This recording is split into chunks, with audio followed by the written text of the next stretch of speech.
Good morning students, welcome to the online class. So last క్లాస్లో మీకు syllabus introduction చెప్పానమ్మా.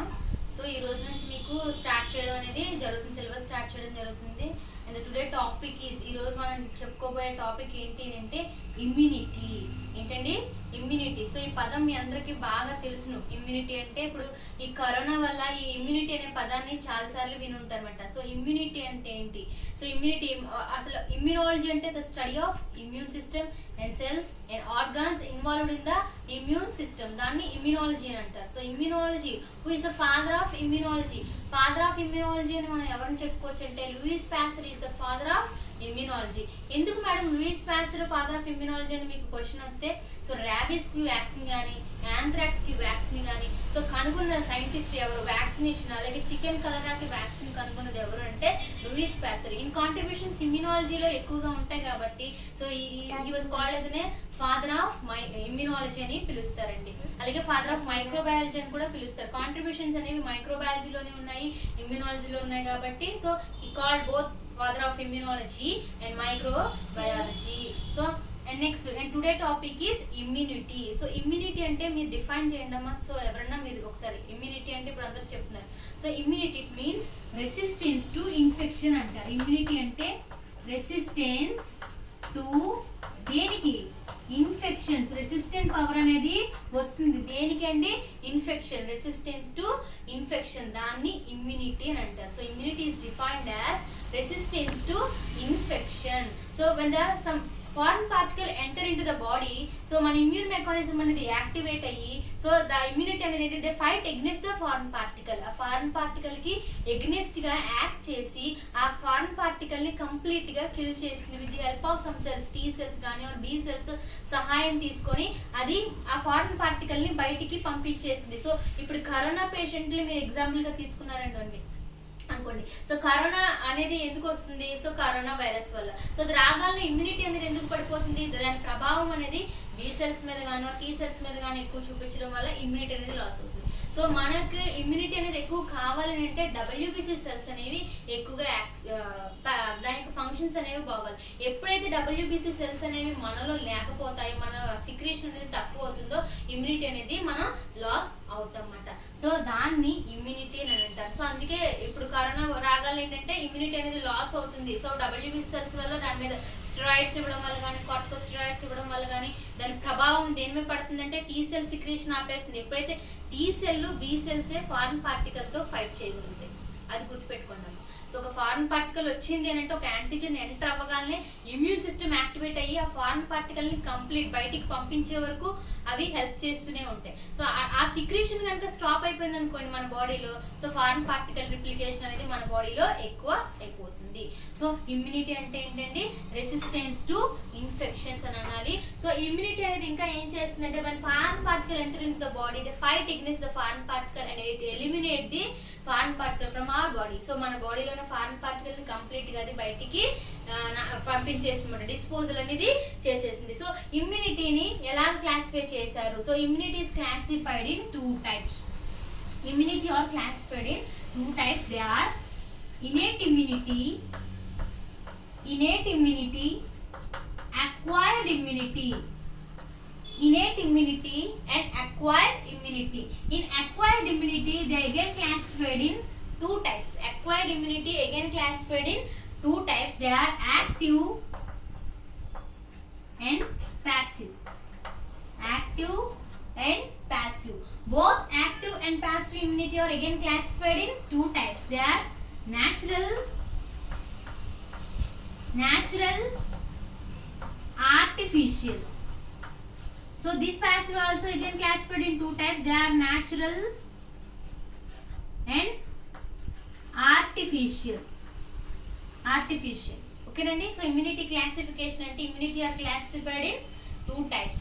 Innate immunity, acquired immunity. Acquired immunity are again classified in 2 types. Active, passive. Both active and passive immunity are classified in 2 types. They are natural, artificial. So passive లో కూడా రెండు ఉంటాయి, natural and artificial. ఓకేనండి? So and first of all I'm starting. నేను ఏం start చేస్తానంటే so classes అనేవి కొంచెం టైం పడుతుంది. ఇమ్యూనాలజీకి ఎక్కువ క్లాసులు పడతాయమ్మా. సో మీకు నేను పెడతాను వీడియోస్, మీరు చూడండి. సో ఒకే క్లాస్ అనేది కంప్లీట్గా అవ్వదు. సో ఆన్లైన్ క్లాస్ కాబట్టి నేను హాఫ్ చేసి మీకు చెప్తాను, ఓకేనండి. సో ఈ రోజు నేను ఏం చెప్తానంటే innate immunity. So today class is, so ఈరోజు క్లాస్ ఏంటి అంటే ఇమ్యూనిటీలో క్లాసిఫికేషన్లో ఫస్ట్ క్లాసిఫికేషన్లో ఇనేట్ ఇమ్యూనిటీ ఏంటండి? Innate immunity. So innate immunity అంటే ఏంటి? So all living organisms are naturally gifted resistant from birth. During మనకి బర్త్, మనం పుట్టగానే మనలో ఇమ్యూనిటీ కనుక కలిగితే దాన్ని ఇనేట్ ఇమ్యూనిటీ అని అంటారు. So all living organisms are naturally gifted from birth. So note చేసుకోండి, రన్నింగ్ నోట్స్ రాసుకోండి, ఓకేనా. So all living organisms are naturally gifted from birth is known as innate immunity. So innate immunity is also called adaptive immunity. Innate immunity antaru, adaptive immunity antaru, native immunity or natural immunity. Native immunity, natural immunity అని పిలుస్తారు. So innate immunity కదండి. So innate immunity అనేది ఎన్ని రకాలుగా classify చేశారు. So మీకు question, ఎగ్జామ్లో question ఎలా అడగొచ్చు అంటే గుర్తుపెట్టుకుంటామా? ఇనేట్ ఇమ్యూనిటీ అని అడగచ్చు, ఆర్ అడాప్టివ్ అనొచ్చు, నేటివ్ అనొచ్చు, న్యాచురల్ అనొచ్చు. సో ఏది అడిగినా మీరు ఇనేట్ ఇమ్యూనిటీ కోసమే రాయాల్సి ఉంటుంది. సో ఇనేట్ ఇమ్యూనిటీ అంటే ఏంటి?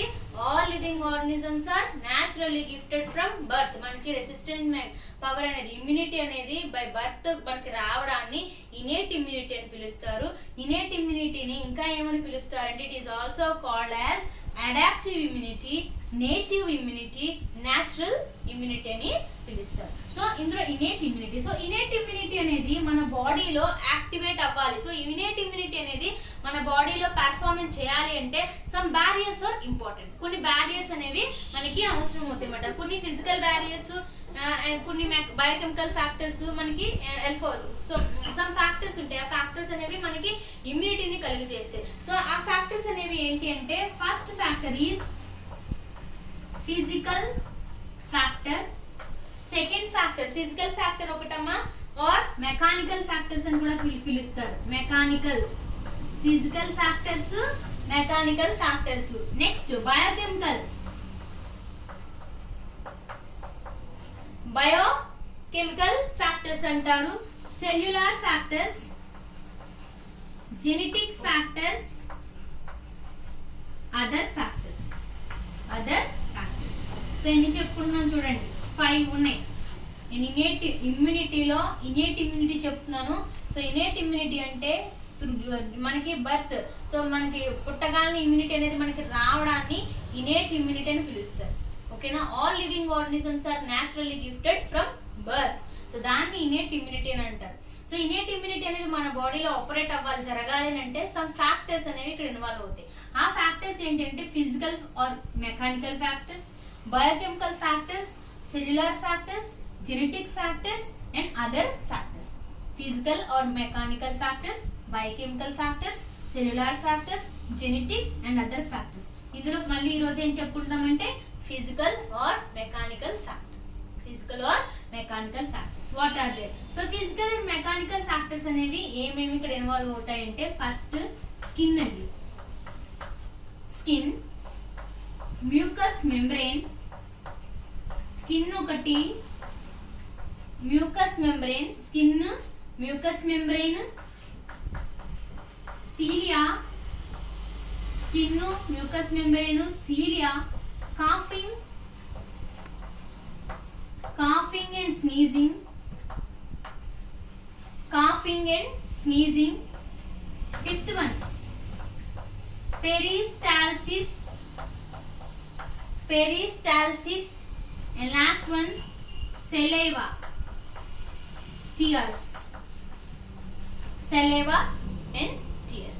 So వీటిని ఫిజికల్ ఆర్ మెకానికల్ ఫ్యాక్టర్స్ అంటారు. So physical or mechanical factors ఏంటి అంటే skin, mucus membrane, cilia, coughing and sneezing, peristalsis, saliva and tears. So ఇందులో ఫస్ట్ స్కిన్. సో స్కిన్ అనేది మనకి ఎలా ఉపయోగపడుతుంది? Skin is a good mechanical barrier అని చెప్పొచ్చు. Skin is a good mechanical barrier. So skin కి అవుటర్ లేయర్ ఏముంటుందంటే horny layer అని ఉంటుంది. మా అంత రాయడానికి సో బోర్డు కంజెస్టెడ్ గా ఉంది కాబట్టి మీరు నోట్ చేసుకోండి. Horny layer they are called stratum corneum. ఆ హార్నీ లేయర్ ని ఏమని పిలుస్తారు? Stratum corneum.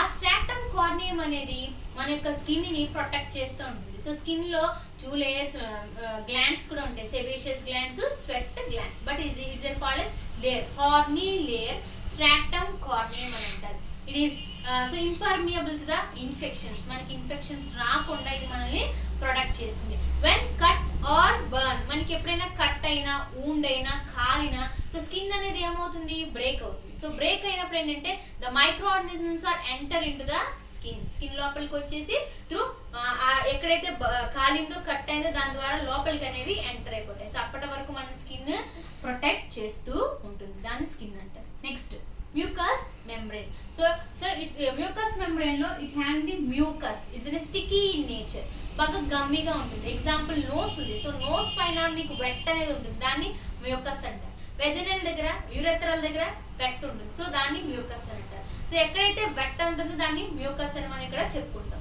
So the mucus it traps the micro organism. Mucus అనేది ఏం చేస్తుందమ్మా? అది స్టిక్కీగా ఉంటుంది, it is sticky in nature, it trap the micro organism. అదే మైక్రో ఆర్గానిజమ్స్ ఏం చేస్తుంటే ట్రాప్ చేస్తుంది. Next cilia. The cilia cells are present in respiratory tract. So nose కి లోపల ఉన్న చిన్న హెయిర్ లైక్ పార్టికల్స్ ఏమంటారంటే సీలియా సెల్స్ అంటారు. సో ఎప్పుడైతే మనం గాలి పీల్చుకుంటున్నామో, ఎన్విరాన్మెంట్ లో ఏదైనా డస్ట్ ఉందనుకోండి, ఆ సీలియా సెల్స్ దగ్గరికి అక్కడికి వెళ్ళి అవి ట్రాప్ అవుతాయి. ఎందుకు అక్కడ ట్రాప్ అవుతాయి అంటే అక్కడ మ్యూకస్ మెంబ్రేన్ అనేది కలిగి ఉంటుంది, సీలియా సెల్స్ కూడా ఉంటాయి కాబట్టి అక్కడ అవి ట్రాప్ అయిపోయి అక్కడ ఆగుతాయి అన్నమాట. స్టిక్కీగా దానికి వెళ్ళి అవి ఉండిపోతాయి. Next coughing and sneezing. When person is coughing and sneezing, person దగ్గుతున్నప్పుడు so it release the respiratory tract microorganisms. So ఎప్పుడైతే మనం దగ్గుతూ ఉంటామో, సో మనం ఏం చేస్తామంటే రెస్పిరేటరీ ట్రాక్ట్ లో ఉన్న మైక్రో ఆర్గానిజమ్స్ ని మనం బయటికి స్పెల్ అవుట్ చేస్తాం. వెన్ స్నీజింగ్, తుమ్ముతున్నప్పుడు, కాఫింగ్ దగ్గుతున్నా, తుమ్ముతున్నా, సో స్నీజింగ్ చేసినప్పుడు ఏంటి అంటే సో ఇంటెస్టైన్ లో ఉన్న మైక్రో ఆర్గానిజమ్స్ అనేవి బయటికి వెళ్ళడం జరుగుతుంది, దాన్ని కాఫింగ్ అండ్ స్నీజింగ్ అంటారు. And next peristalsis. So it's a vibrating movement. Peristalsis అంటే ఏంటంటే వైబ్రేటింగ్ మూమెంట్ అన్నమాట. సో మీరు ఒకవేళ స్టమక్ ని కనుక ఇలా ఇలా అని అన్నారనుకోండి, front and back, so it's a vibrating movement. So అలా వైబ్రేటింగ్ మూమెంట్ ఇస్తున్నప్పుడు ఏంటంటే it release some of the micro organism and in stomach. ఏదైతే మైక్రో ఆర్గానిజమ్స్ అనేది స్టమక్ లో ఉంటాయో అవి మూవ్ అవి మళ్ళీ బయటకి ఎలా explain through coughing and sneezing చేసినప్పుడు అవి బయటికి రావడం జరుగుతుంది. సో అలాగా పెరిస్టాల్సిస్ అనే వైబ్రేటింగ్ మూమెంట్ అంటారు. And saliva and tears. Saliva అంటే మీకు తెలుసు, the mouth is constantly bath with saliva. మన మౌత్ అనేది ఎప్పుడు కూడా సెలేవాలో బాత్ అవుతూనే ఉంటుందండి. సో ఎప్పుడైతే మనం స్పుటమ్ ఎక్స్క్రీట్ చేస్తామో, సో ఇక్కడ థ్రోట్ దగ్గర ఉన్న మైక్రో ఆర్గానిజమ్స్ ఏమంటే త్రూ సెలేవా ద్వారా బయటికి అవి రిలీజ్ అవుతాయి. అండ్ టియర్స్, మన ఐ. సో టియర్స్ ని సిక్రెట్ చేసే గ్లాండ్, సో లాక్రిమల్ గ్లాండ్ ఉంటుంది కదండి, సో అది టియర్స్ ని సిక్రెట్ చేస్తుంది. సో టియర్స్ అనేవి మనకి కంటి నుంచి వచ్చినప్పుడు ఏవైనా మైక్రో ఆర్గానిజమ్స్ ఉంటే అవి త్రూ టియర్స్ ద్వారా అవి బయటికి రిలీజ్ అవడం జరుగుతుంది అనమాట. సో ఈ వీటిని ఫిజికల్ ఆర్ మెకానికల్ ఫ్యాక్టర్స్ అంటారు. సో ఇమ్యూనిటీలో ఇనేట్ ఇమ్యూనిటీ చెప్తున్నాను. ఇనేట్ ఇమ్యూనిటీలో 5 ఫ్యాక్టర్స్ చెప్పాను. 5 ఫ్యాక్టర్స్ లో ఒక ఫ్యాక్టర్ ఎక్స్ప్లెనేషన్ ఇచ్చాను, physical or mechanical. Physical or mechanical లో ఏంటంటే skin, mucus membrane, cilia, coughing and sneezing, peristalsis, saliva and tears. ఓకేనండి. సో నెక్స్ట్ క్లాస్ లో మీకు బయోకెమికల్ ఆర్ మెకానికల్ ఫ్యాక్టర్స్ ని చెప్పడం జరుగుతుంది. ఓకేనమ్మా. So thank you students.